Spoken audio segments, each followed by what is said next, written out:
Ladies and gentlemen, would you join me in the Pledge of Allegiance? I pledge allegiance to the flag of the United States of America and to the republic for which it stands, one nation under God, indivisible, with liberty and justice for all. Good evening. Please thank you for joining us for the August voting meeting of the York Suburban School Board. And just before roll call, my husband and I had an interesting conversation last night about whether Olympic athletes were showing disrespect when they didn't have their hand over their heart during the national anthem. And he pointed out the hand over the heart is for the pledge, it is not for the national anthem. So I thought that was an interesting viewpoint that I hadn't seen anywhere in the media. Ms. Mason, would you do roll call, please? Ms. Bates? Here. Mr. Eden? Here. Mrs. Frederick? Here. Ms. Leopold Sharp? Here. Mr. Posnell? Here. Mr. Robinson? Here. Mrs. Schrader? Here. Ms. Schaefer? Here. Mr. Tillman? Here. This evening we'll have two opportunities for public comment. One will be now at the start of the meeting, and the other would be at the conclusion of the meeting. Any member of the audience is welcome to stand. We ask that you introduce yourself by name and address. You do not have to live in the district. And we will limit your comments to 5 minutes. If you're going late, Ms. Irwine will hold up her little 1 minute remaining and 30-second remaining card. So is there anyone who'd like to speak to the board at the beginning? Sir. I would like to do that. I'm Dick Raw. I live at 2401 Cambridge Road. My first comment is accolades to the superintendent, assistant superintendent, teachers, and board, all who contribute to the ranking here of the suburban school at 457. It's quite an honor, and I trust you all relish the fact that nationally you are recognized as a quality school district, and it's because of the work that's been done here. And I've affirmed this district in the past and told you about my initial contact of possibly being a teacher here, and I just didn't measure up and I wasn't able to get hired. So I appreciate all that. I have a question. You know, I always have questions for you. I notice we are still using the same bus company to transport students.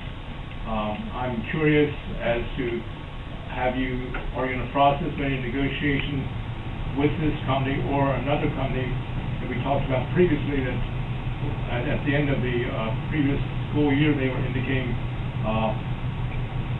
possibly a better deal? Can you answer that question? I can. This is an easy answer. Thank we you. are in the last year of a contract with Durham, and so we are laying the groundwork for the timetable for negotiations to open it up for other companies to negotiate with. Very good. Thank you. And we will accept your application at this point if you'd like. No, you don't want me at this point in time. There are too many changes there. I want to know how to dress. When I taught school, you wore a suit. You wore a suit and tie, okay? That's not the case. And They would let you do that. They would be allowed. They would be welcome to suit and tie. Doing that. Well, how would the students react to me like, what is this person doing here? Thank you. Thank you, sir. Anyone else? I would ask the board for approval of the minutes of our special meeting at our planning committee meeting of August the 8th, 2016. Are there any public comment or corrections or any board comments or corrections? Seeing none, those will be submitted as correct. Mr. Posnell, Treasurer's Report. Would any board member like any of these items considered separately? Are there any questions about any of these items? I got a question, just out of curiosity. I'm probably one of the few people that ever goes through the check roster or checklisting or something. And I see that we paid for 1,000 student days at River Rock Academy for $150,600. I'm not questioning it, does that allow us to use any of their facilities, or is that for a specific facility where we send our students, or wherever the openings are? I don't know how that works at River Rock. We buy days in chunks, Mm-hmm. and so it affords us to go to any of the River Rock schools. Okay. And there can be different costs if they're special ed or otherwise, but it affords us that number of days, and then we buy another chunk. Without question, Correct. they have to take our students. No, they have the right of refusal. I don't think we've ever encountered that. We might have, we have had discussions where we've mutually agreed it may not be the best placement, but they've been very good in working with us. Okay, good, thank you, appreciate that, thank you.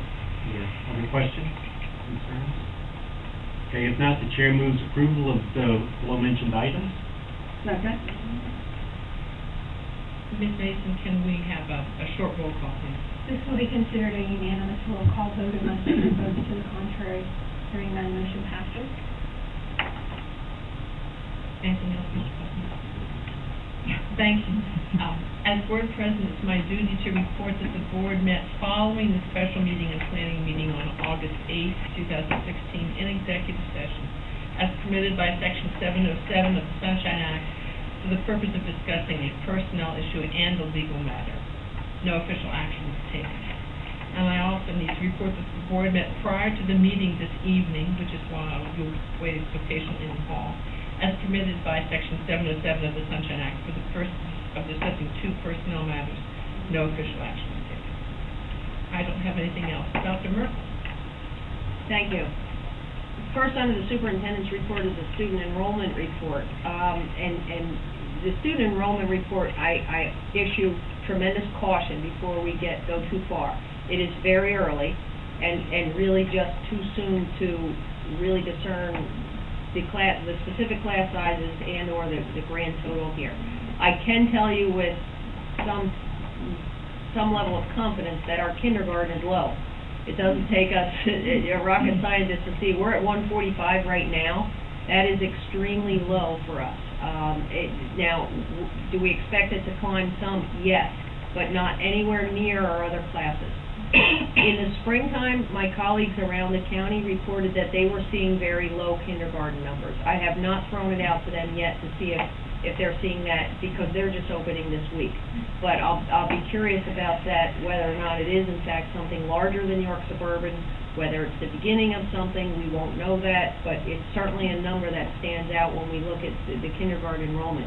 The other enrollment I'd like to point out as on our very high watch list is grade 7 with 265 students right now and growing. And so last year, for whatever reason, it was 4th and 5th grade we got lots of move-ins.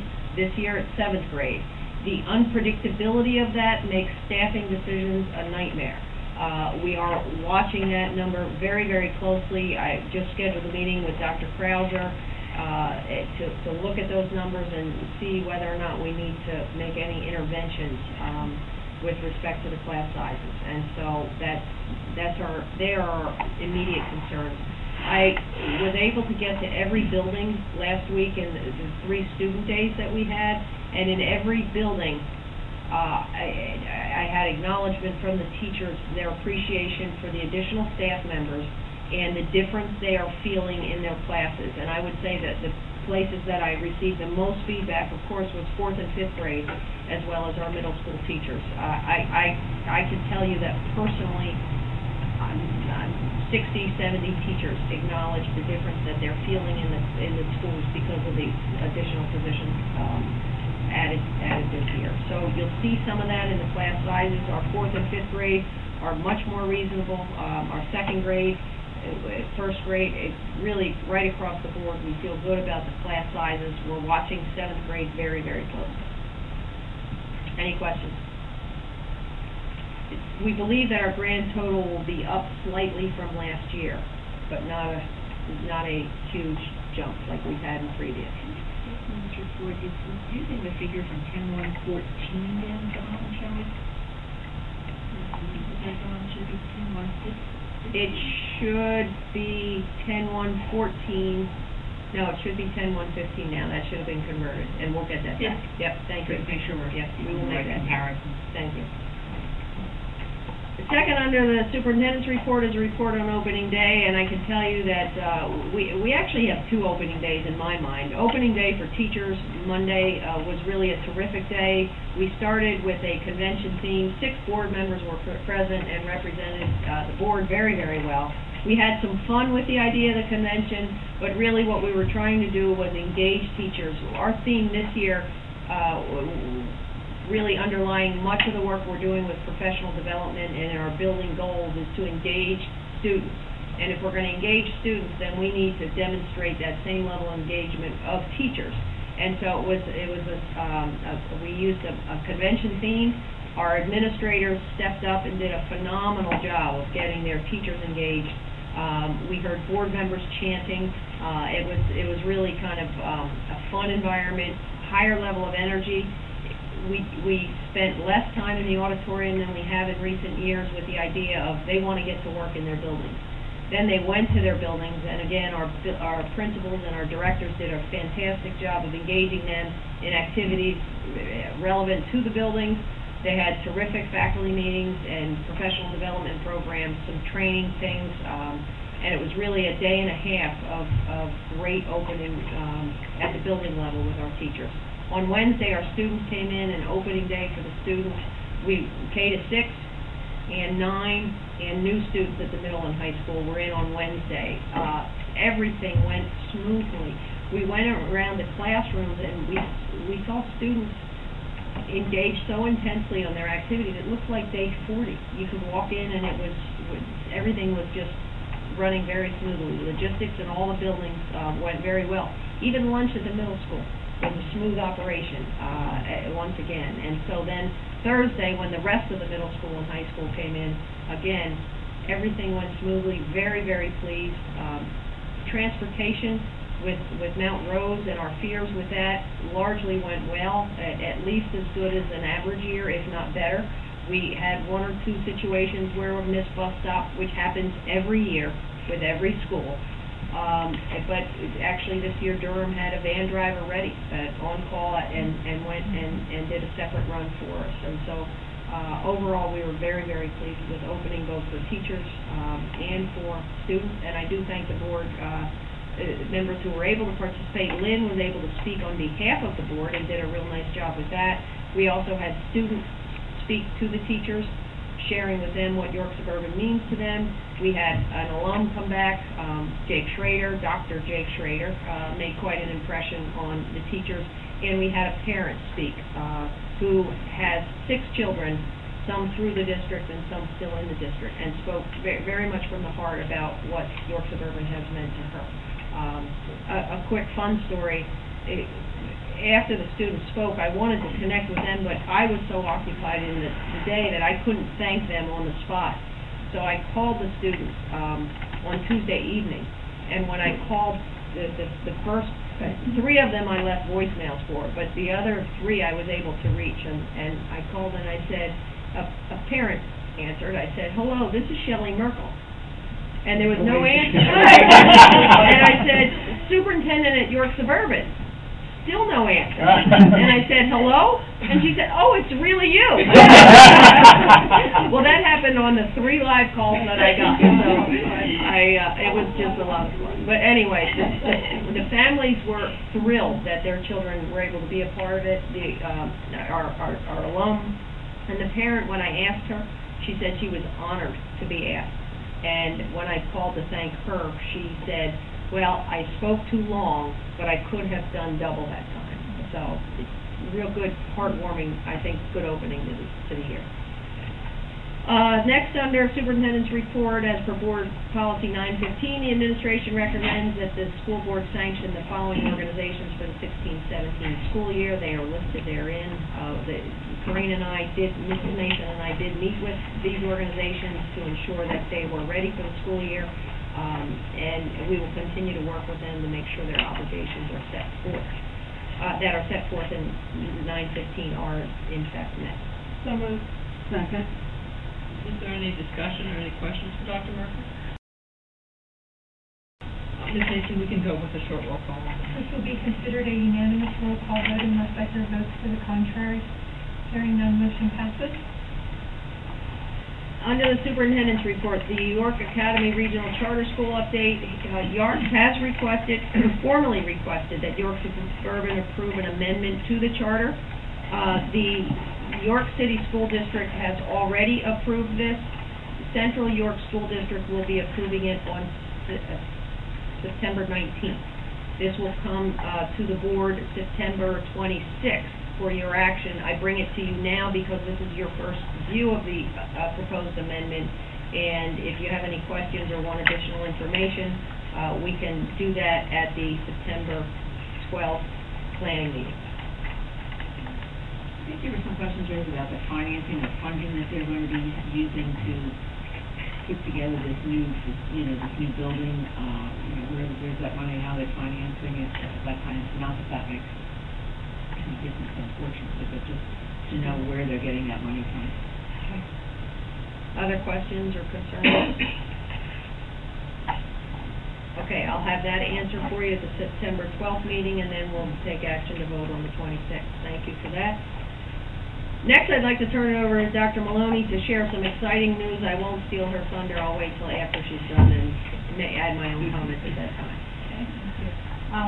I think you know that East York was identified as a Title I reward school last year, and what that means is they were in the top 5% of all Title I schools for high progress in closing the achievement gap for all students and historically underperforming students. And so what came with that is the opportunity to apply for a $50,000 grant. So we did apply for that grant, and we did receive that grant in the amount of $49,669. It's an innovative grant, and we met and we talked about what we thought we might want to apply for, and it was Mrs. Julie Stover, who's the reading specialist at East York, and she's our language arts elementary resource person, who actually gave us the idea of strategies from a book called Notice and Note that she had been sort of piloting with fifth grade teachers, and she commented on the results that students just really seem to have strategies to use when teachers have been trained in this, and then looked at some data and saw that actually students actually grew according to our PDAS data. Now, of course, it was just one variable, but it was definitely something different that we had tried with those students, and it was Mrs. Stover and Dr. Cronin that actually sat down and wrote the grant, and so I really need to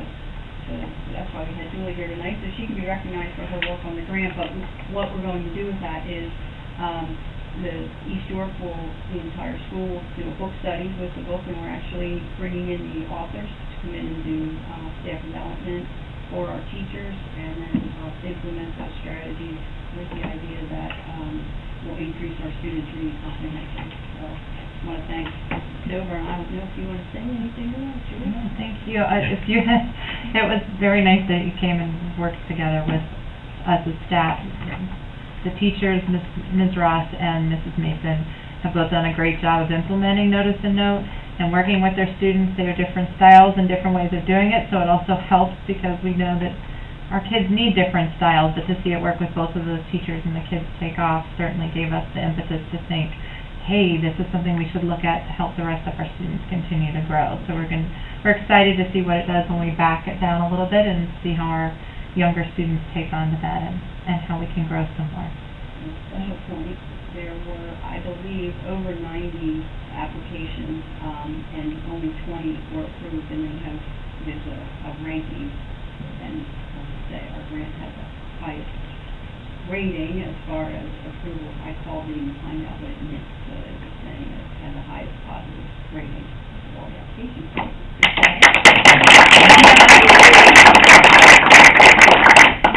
And there's two levels of accolades that we really need to recognize. And the first is being a Title I reward school. That in and of itself is quite an accolade. And while Julie Stover is here and she's responsible for much of that, Dr. Maloney's leadership to that end, Dr. Grove in absence as the principal of East York certainly supported that, as all of the teachers and the students of East York. So the Title I reward school is a tremendous accolade.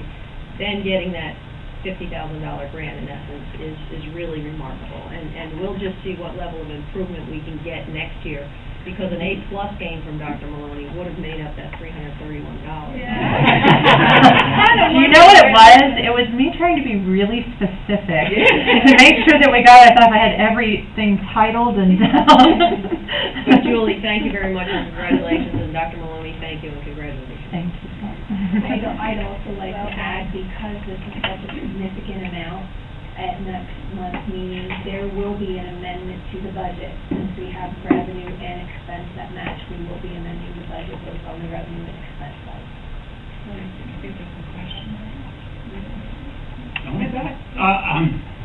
I just was wondering if our friends in the media picked up this story at all. And if they haven't, should they be encouraged to? We'll do a press release. That's an outstanding suggestion. Thank you. When are the faculty going to be meeting and in-servicing on this and discussing your ideas? Is this, they're going to be using in-services or FADs or They'll have the books, students can let them buy them. The presenter, we wanted them to come on November 2nd, professional development day, but they're unavailable, so they're coming in January. Okay, so that's when the training, actually on-site training is, I mean, there's no extra time, extra time, like before school or after school or anything like that today. The faculty's going to have to be, they're using an already given. During our literacy meetings that we hold once a cycle with each grade level, Dr. Furman and I put together a plan to address different sections of the book during that time and how we can then implement within the classroom. So you're not sitting waiting until January? No, absolutely not. I actually tried to get the rep to send us some ahead, and it just didn't work. Well, I'd be interested in hearing some follow-up on it, you know, at the end of the year or whatever, you know, how it's gone, how far how far you think we've come, you know, pluses and minuses and things like that, as best as you can tell, even without maybe test scores, but how the faculty feels that it was, you know, received by the students and things like that. I think would be a good thought. I'm not familiar with this or anything, so even some feedback on what this, an example of what it's trying to teach, I guess, is something I'd be curious. I don't know if anybody else is, but one little snippet or something. Yeah, you know. Part of what this does is really give our kids something to latch on to as they're reading, to help them think about when they should be what they should be comprehending and what they should latch on to. You know, authors paint us this picture with lots and lots of words, and for our struggling readers especially, figure out what I'm supposed to pull out of that text is very difficult. Okay. So within fiction text, this gives them, the book that Dr. Maloney has right now is focusing on the fiction, and next year our plan is to focus on the nonfiction aspect. But in the fiction aspect, things like they'll say contrast and contradiction, so that if a character acts one way through the story, you know when that character changes, there's a change in the plot that you need to pay attention to, or there's something going on. Kind of anchors them in to think about those things to help them really comprehend. So there are 6 signposts that these authors give us, and we found a lot of success, and even the kids carrying it over into their nonfiction reading. I was going to say, across the curriculum, Yeah. you're going to start to, obviously, it has to be helpful. Yeah, and so the nonfiction has different signposts, but kids are able to make that back and forth, and we've seen them carrying it elsewhere. So that was part of what made us think, oh, wow, this is something, because they're using it on their own. Thank you. Other questions? Dr. Maloney, my only question is, I see Dr. Gully sitting here. Is there an opportunity for the faculty at Indian Rock to gain this exposure, or do we need to wait a whole year for this to kind of flesh out at East Georgia? We're working on plans to try to include our friends in Indian Rock. That would be excellent. And is there any applicability of this to earlier readers? Is really 3rd grade about the time that this is a program? I think because it's focusing more on the comprehension versus the recording. Okay, perfect. Any other questions? Thank you. Congratulations. Under the category of more good news, the high school was recognized by Newsweek magazine in its top 500 high schools in the United States, and that's another remarkable accolade. Mr. McGraw pointed that out at the beginning of this, and I thank you for your comments to that end. The high school is actually ranked number 457 in best high schools, but the second rating is something to be even more celebrated, and that's number 376 in beating the odds. And that's recognizing that we are working with a significant population of students living in poverty and the level to which they are succeeding. And so we really are very much celebrating the fact that we are being recognized again nationally The board members should have gotten a letter of thanks and congratulations to you. The board certainly plays an important role in this. High school staff will get a personalized letter, the old-fashioned letter, not an email. They'll be receiving that tomorrow from me. Additionally, and it's really important that we remember this, the entire K-12 staff, and excuse me, I'm going to go back to the high school. It's not just the faculty. It's every member of the staff at the high school. It's everything from administrative assistants to aides to custodians and to the teachers, and certainly the administrators as well, in that everybody plays a role in building the culture that has created this kind of success. K-12 teachers will be getting a letter as well, recognizing the fact that high schools don't just in and of themselves succeed. It's certainly not at this level. The feeder schools play a huge role in that. And while it is not, these lists don't really exist for elementary schools and so forth, it's their work and the work of the middle school that feeds all of that, as well as the whole community. And so we'll be sending a note to our retired teachers, administrators, staff members, and then we'll be celebrating in the pride and thanking our entire community, because it doesn't just happen with a group of 70 teachers or a group of 3 very strong administrators or even the K-12 faculty. It's a community effort, and we need to remember that and celebrate that together. So we won't be putting a banner out front. What we're learning is that these national recognitions at some level are beginning to recur, and that's a great thing. We have to find the right balance between how and what we celebrate.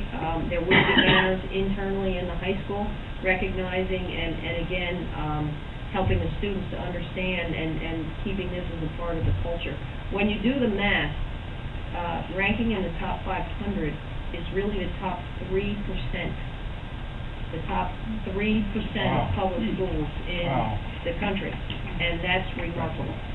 And so kudos and thank you to the board for your role in that. Yes, Mrs. Schrader. Just in keeping with the idea of the community and all, I'm wondering if something might be done at the homecoming parade, since that's always been a warm and fuzzy community experience, at least in my family. And in case somebody's been living under a rock and hadn't heard this news, maybe like a banner that could be marched, along or whatever. Just a thought. Thank you. We actually did, the first year we were ranked nationally, that's when we did the whole community celebration on the front lawn, and it was very, very well received. In spite of the fact that one local TV station called us the most spirited school. But that's a good place to add some comments. Thank you. Finally, under the superintendent's, I need to go back to that, because we learned of Newsweek's ranking late Sunday evening, actually sort of in the middle of the night on Sunday, because Newsweek doesn't notify the school. There's no official notification. And so we happened upon it. There's not a time that an official date of rollout, but an administrator happened to be up at unusual hours and then communicated, and so it was rolled out on Monday morning somewhat by surprise, and I just want the board to know that really as soon as we got the official word, I did want to communicate that to you in a timely fashion. Dr. Wilson, I have to say, and it was not you who was on the internet at unusual hours. I'm going to move on to item G under the superintendent's report, the YSEA and YSESTA partnership. This is not a merger as such. What really the foundation behind this is that the Support Personnel Association struggled to identify folks willing to step up as leaders, which is a really good problem to have, because in essence it's saying the matters are not so urgent that we have folks banging down the doors to take over that role. But they did approach YSEA about taking that role, and the president of YSEA will serve as the president of both organizations.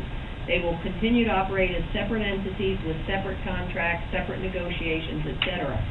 But they will share a president, and so that is, in essence, the partnership as opposed to a merger. Mrs. Schaefer. Despite your efforts to move on, I'd like to go back and ask a further question. If I and I could be mistaken, I think what I saw in hard copy anyway, was that the 457 rent was, reported, but I don't know that the other rent was reported. Is that an accurate statement? It was not reported in the same fashion, correct? Well, my point being, if it was reported, then this is my comment on your point. If it was not reported, could we do a press release for that particular Understood. accolade? Okay, we can do a press release. I've got to go back and so you mean reported in local media? Yes. Is that what I got you, Wasn't okay. in the newspaper, but that. Okay. I only saw the grant, the 457 grant, I didn't see it. In my interviews, I hit that pretty hard, Okay. and I should have read more closely to see how it was reported out in the local media. I shared that, but I will go back to that Okay. and then look at a press release, because it really is. They're two very different, Yes, they are. and that's a message we've been trying to get out to folks. So yes, thank you. And that concludes my report. Ms. Mason, the business officer. Thank you. The administration recommends board approval of the resolution authorizing the issuance of the Works Suburban School District General Obligation Bond, Series A of 2016, in an amount not to exceed $11,285,000 for the purpose of financing various capital projects. So moved. Second. Is there any discussion or any questions for Ms. Mason or Mr. Haas? Or maybe he wants to present, do you want to present? I do not want to prolong this more than it has to. I know Mr. Phillips has been here on a number of occasions, and I'm here to answer any questions. Unfortunately, he had a number of meetings he was juggling this evening, and since he was here previously, he thought I could handle all the questions. I know he's the better half of it. But you're a little closer than he. Absolutely right. Questions for Mr. Haas or for Ms. Mason? What's the projected this is going to take place? Is that You mean the actual closing? or Yeah, the capital actual project? closing. Yeah, typically with a parameters resolution, it basically allows RBC to go out in the market when they believe it is advantageous for the school district. So in the old days, they would have gone out in the market today. And if Brexit happened today, it was unfortunate for you, but you may have gotten a bad rate. And now they can basically look to how many bond issues are going to be next Thursday or next Tuesday or whatever. So I think in the near future, I can't give you an exact date, but the whole purpose of the parameters is to allow them to Is there a basically... maximum time frame or? The parameters approval is good for a year Okay. under the bond purchase agreement. Okay, I don't expect it to take us that long, but that's kind of what I was looking for. Okay.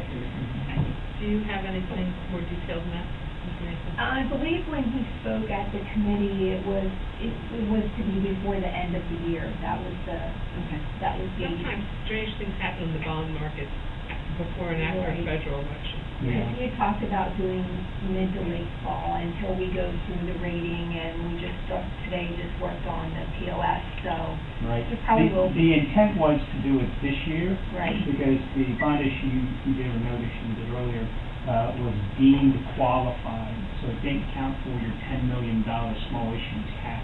And therefore, since we basically indicated we're not going to be issuing more than $10 million of bonds, we can basically declare them to be bank qualified. And that helps you get a better interest rate. So we need to take advantage of that in the 2016 calendar year, so these will be issued by the end of the year. Any other questions? I think it's important to note that we're doing this without any increase in millage to the taxpayers, so we're able to keep the schools running without increasing the tax. And it's actually, it only goes up to 2029. Yeah. It's not really, issuing very long debt as well. Ms. Mason, can we have a name roll call from this one? Sure. Leah Sharp, Yes. Coman, Yes. Eden, Yes. Robinson, Yes. Schaefer, Yes. Schrader, Yes. Posnell, Yes. Bate, Yes. Freilich. Yes. Thank you very much. The administration recommends board approval of the purchase of 2 combi ovens for Indian Rock Elementary from Singer Equipment Company under state contract for a total amount of $33,599.90, which includes delivery and installation. This is a combination of a steamer that will allow the staff to cook higher meals, cook more than one food at a time while increasing food quality with less handling. So moved. Second. Any discussion or questions about the oven? Okay, so let's do a short roll call on this one. This will be considered a unanimous roll call vote unless I hear votes to the contrary. Hearing none, motion passes. Next item, the administration recommends board approval of the purchase of a Ford 2017 F-Series pickup for a total of $27,995. This is being purchased through CoStar's contract 025-181. And at this time, no color has been picked. So moved. Second. Any questions? I'm just wondering if Scott gets to pick the color. He has a girl that's going over. We can do a short roll call on this one, please. This will be considered a unanimous roll call vote unless I hear votes to the contrary. Hearing none, motion passes. Next item, the administration recommends board approval of the 2016-17 bus routes and bus van drivers list. Also, the question was asked if the Durham could indicate the new bus drivers on their list. And unfortunately, the way their system generates the list, it cannot be indicated, so that is not indicated on the list. So moved. Second. Any questions for Ms. Mason? We can do a short roll call on this one. This will be considered a unanimous roll call vote unless I hear votes to the contrary. Hearing none, motion passes. The administration recommends board approval for Linda Gray to be exempt from paying real estate taxes for the property located at 1300 Ruxton Road, York, PA, parcel number as indicated, as approved by the Pennsylvania State Veterans Commission. This would take effect for the 2016-17 fiscal year. So moved. Second. Are there any questions? Could you elaborate on that, so we understand what that's about? The person is exempt, they are a vet, and they have gone through being determined that they are exempt from paying taxes. We did 2 of these last year as well. Could you remind us what the criteria is? Is it something beyond just being a veteran, or?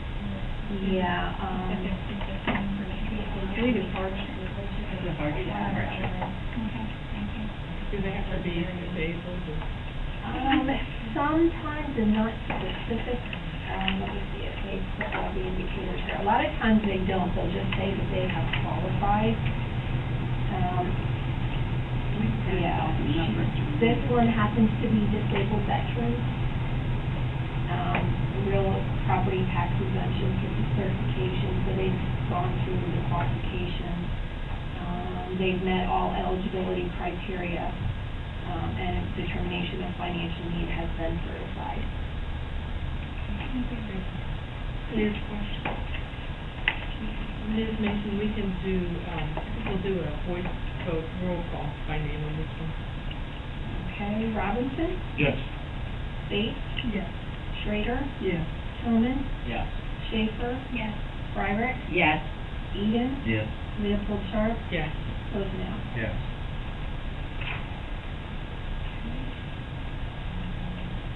The administration recommends board approval of the renewal of the PAEducator.net Clearinghouse 2016-17 contract of service for a 12-month period, July 1, 2016 through June 30th, 2017, in the amount of $2,137.50 for access to the online clearinghouse of Pennsylvania professional and non-certificated individuals to recruit candidates for employment.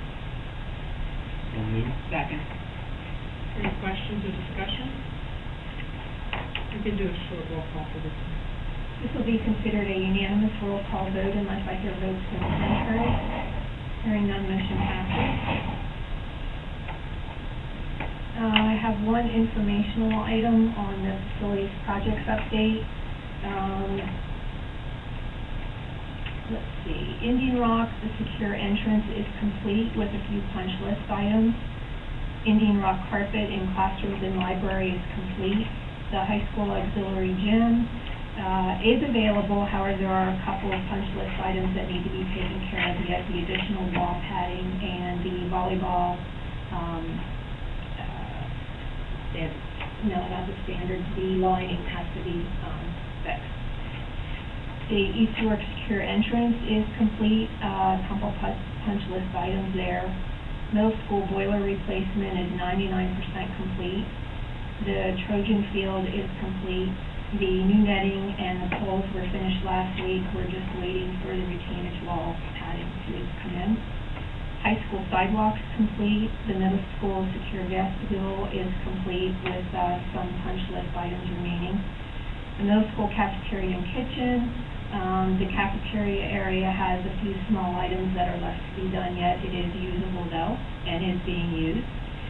In the kitchen area, the hoods were installed this weekend, and as of right now, they are still meeting the revised schedule, which means by the end of September, we will have the whole kitchen and cafeteria complete. And the last item is the middle school partial roof replacement. That also is complete. At Wednesday's finance meeting, we will have all of the numbers for all of these projects to go over. Questions for Ms. Mason about that? Sure. Yeah, for something regarding the gym. Auxiliary gym? Sorry? The auxiliary gym? Yes, auxiliary gym, that's the Okay. word.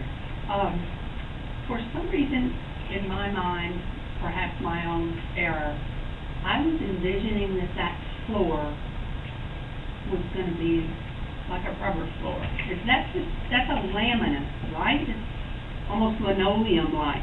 Well, till you walk on it, it has a different feeling, and Mr. Gerling's not here, he can explain to you. We saw the flooring when we were talking about Right. doing it. It does have a different feel to it. It's more giving than a regular hardwood floor. Was that the original plan? Yes. So there wasn't a change on that. I'm right that I'm wrong in misremembering it. How about that? Okay, that's what I was curious about. And the mats, did I understand correctly, on either end are removable so that tennis strokes and things like that can be practiced Yes, they are removable. on both ends? I believe it's all the way around, Oh, but okay. I will double check on that. Okay, because I know that's a really nice option to be able to use the hard wall when you need the hard wall and mats when you need a mat. Right. I just wanted to clarify that, so if you let us know, that'd be great. I will. Thanks very much. I know that's a big welcome addition to the high school. Any other questions for Ms. Mason? Nice list. Well done to the board, thank you. Yes, thank you. I do have one more quick item though. Several of you had 2 packets in your portfolios. One, I did put a little tag on about remove chapter 5 in your book was from the feasibility study. Do remove it, it's just a whole new chapter, and so get rid of the other one. The other one is a copy of the PowerPoint that was gone over Wednesday night at facilities committee meeting. So if you have any questions, just let me know. Thank you. And that concludes my report. Mr. Stewart, are you ready to tell us about the start of school? Of course. So, obviously, the main thing on my agenda is that the new school year is underway. So, on Wednesday, there was a freshman orientation, which I was a part of, and it went swimmingly, very well. Afterwards, there was a lot of positive feedback from all the Langston leaders, as well as the freshmen seemed to have a very good time. They adjusted well, they had a good first impression, hopefully, and it was very helpful for them because they got to go around and see their classes for the year, and they got to experience like the class and like the nicer class. If you do say so yourself. That went well. The second day of school, well, I guess the first day of school for all the upperclassmen until sophomores. It felt long just because it was the first day of school. There's that time in the beginning where you had to wait in your flex room, but that's normal for the first day of school. Overall, there's a very strong senior vibe this year from all the seniors, obviously. There is a lot of freshmen. The hallways are more crowded, and the lunchroom is definitely more crowded, so that's a definite change, which we'll have to adjust to. There's a new cell phone policy that only allows for cell phones in the beginning 5 minutes of the flex period, and then not allowed in study hall. So there's mixed feelings about that, obviously, because last year cell phones were allowed in study hall, appreciating that. So I'm sure that we'll all just adjust to it because your cell phone is something you should be using for anyway. For student council news, homecoming and the bonfire parade are coming up, so we mentioned that earlier. It seems to be very organized. Mr. Whitley said himself that he's excited, and this year's going to be great. Personally, I'm in charge of the bonfire committee, so it's going to be a really awesome bonfire. It's a little harder this year because I'm not allowed to use skids because of the nails that are in them. However, they want us to be Olympic themed, so we'll probably have a cross-country runner, maybe Peter Wagner, carrying a torch to light the fire. So that'll be cool. This Friday is the movie night, which supports Minithon. So we're showing Zootopia. It's on the field, I believe, and it's Friday. So on to sports, for cross-country, the qualifying run is on Saturday. It's at the Ben and Tim run, which is in Hershey. And the girls have to run 27:30 for a 5K, and the boys have to run 25 minutes to make the team. We've practiced all summer, and I have confidence in the entire team that we can do it. The football team is always practicing, and I'm always at school, so I always see them practice. They're always there. It'll be great this year. And finally, there are a lot of new Eagle Scouts in our district. Myself, I had my Eagle Scout Court of Honor last Sunday. Matthew Clark is an honor student and a tuba player in the band. He's a senior. His Eagle Scout Court of Honor was last night. Sam Garncars is a sophomore. He's in Quiz Bowl. He plays baritone with me. His Court of Honor is tomorrow night. And Robbie Bell is a freshman. He plays trumpet. I'm a close friend with him. His Eagle Scout Court of Honor is this Sunday. And just so when you know. Well done. Question. Can you remind us the date of homecoming for those of us who haven't looked at the calendar? Which weekend is it? Oh, it's later, okay.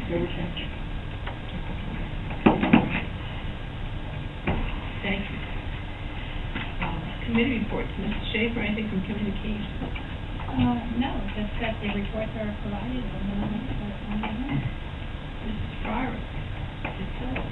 No, you have the only thing, July 13th minutes have been provided, and we did have the opportunity to hear a first run through the feasibility studies from Gilbert Architects last week at our meeting, and they will be coming to the board, a board planning meeting at some point in the not too distant future, so that those of you who missed the presentation can hear that, and obviously the facilities committee will begin looking at their recommendations and thoughts and how it jives with the capital plan that we have already laid out, and slowly but surely begin to work away on some of the projects they suggest, along with some of those that the administration feels are important here in the district. We'll be hearing more stay tuned. Thank you. Ms. Bates, Personnel Committee. I want to bring your attention to the fact that there is an addendum that adds an item to number 2 under employment, and also adds a number 9, which is a reassignment. And including those, you have before you the personnel report, which includes resignations, employment, granting of professional tenure, reappointment of extracurricular advisor, substitute teachers, guest teachers, volunteer coaches, and an additional volunteer. Would any board member like any of these items considered separately, or are there any questions? If not, the chair moves approval of the below mentioned items. Second. Thank you.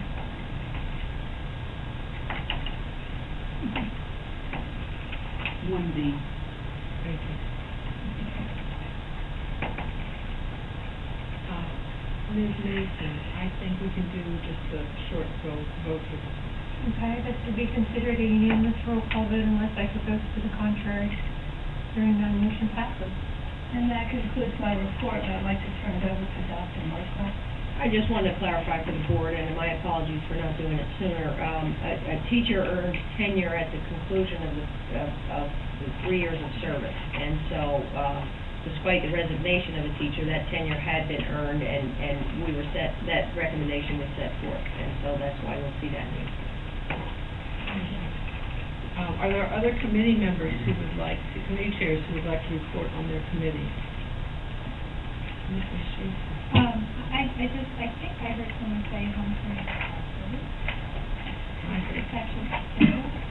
I don't know.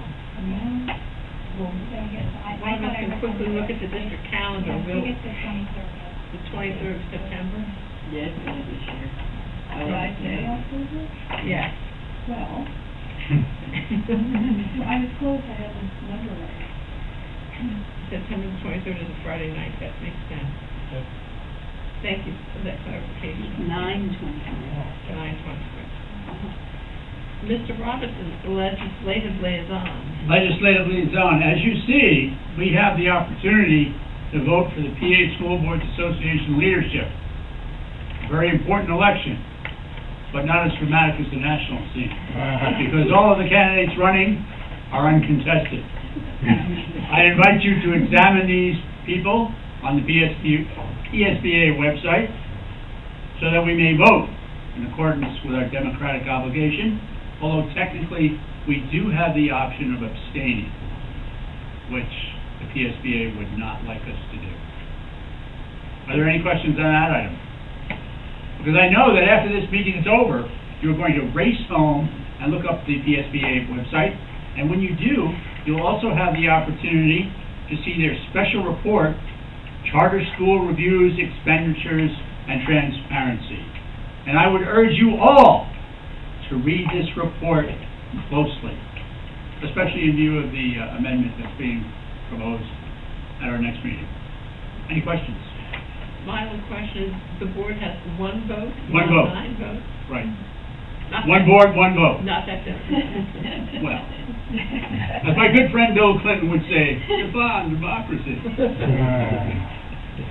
Any other questions? Are we voting this evening, sir? No. Next board Okay, meeting. next board meeting. Thank you. Do you have anything to report on the League of Intermittent Unit, Mr. Ross? Nothing further. I did confer with Dr. Zaroff after our last meeting because there was some question about my report on the campaign for fair education funding. In conferring with Dr. Zaroff, we determined that Spending Act 16A, Revenue Bill Act 84, School Bill Code Act 86, and Fiscal Code Bill Act 85 were all passed, but there are some provisions that have not yet been funded. And we're still determining which provisions have not yet been funded. Dr. Zaroff and I have been going back and forth and have not been able to connect, but I expect to have more information for you shortly. Satisfactory? Any other questions for Mr. Ross? I'd just like to reiterate Mr. Robinson's point on the PSBA report on charter school. It is worth a read. It is well worth a read. And I actually was going to send it out and tell everybody got it. It's daily update. It's illuminating. Horrifying. Mr. Shake? We talked last time about the two, Dr. Merkel and Rich, communicating about having Dr. Seuss come to speak. Has anything happened? As of yet, no. But, I mean, if it's our desire to have Dr. Thu come in, I will press the issue with Dr. Zaroff. And who was he talking about? The campaign for fair education funding. Far better than I can, I might add. I can't stress it strongly enough how worthwhile a presentation that would be. Yeah, I certainly don't profess to be an expert, but for me, it would be worthwhile hearing, and I can imagine that it would be helpful, especially for the new board members. Good information for us all to hear. Well, and maybe we think about, do we do that as a board meeting, or do we do that as a 5:30 to 7 o'clock educational session, perhaps, prior to an upcoming board meeting? Dr. Zoo would be very glad to come. I didn't understand it was the will of the board last meeting. If it is, we can make that happen fairly quickly. He's eager to get out to any board that's interested, and we can do it in either capacity, as an educational session or in a board session. I guess it would depend how long this presentation's going to be, if, you know, if it's a 2-hour thing, No, this is about 30 minutes. and that, you know, to add to a board meeting, unless we have a very short agenda that night to get us suggested. I have a question for Ms. Say. For some reason, I completely blanked on his last name. There's nothing to stop us from doing a board session which is open to the public, is there? I mean, traditionally, boards do educational sessions and it doesn't have to be under such time. But if we have something of this nature, if we invite the public to join us, there would be no difficulty. No, it essentially would be a community meeting, that the board is hosting, Right. not for purposes of voting. Mrs. Schaefer, when is your next communications committee meeting? I mean, is it in the next month or so? You're asking difficult questions. I am. Is that not my Happens to job? be Thursday, September 22nd.